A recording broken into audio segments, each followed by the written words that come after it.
En effet, après avoir survécu à la proposition de loi de l'ancien candidat à la présidentielle de 2018, Noël Tchiani, proposant que le candidat à la présidence soit désormais né de père et de mère congolais, Katumbi est de nouveau dans le viseur.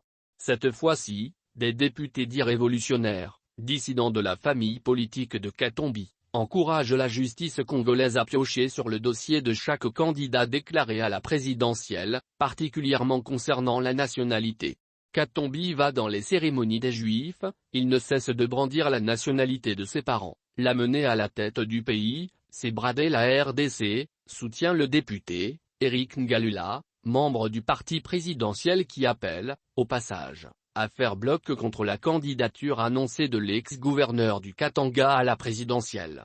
Pour Stevan Bikayi, ancien ministre et membre de l'Union sacrée, le débat sur la nationalité de Moïse Katumbi est rétrograde.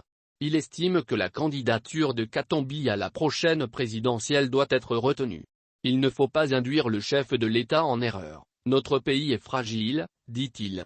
Pour le camp de Moïse Katumbi, la question de la nationalité est déjà réglée par la Constitution.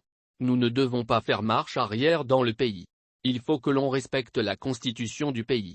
S'il y a de l'injustice, nous allons le dénoncer, nous allons nous défendre. Et cette division ou mieux distraction, nous ne pouvons jamais l'accepter, rétorquait en mai dernier Moïse Katumbi.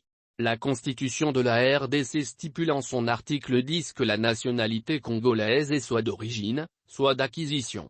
Elle est d'origine si l'un ou les deux parents sont congolais.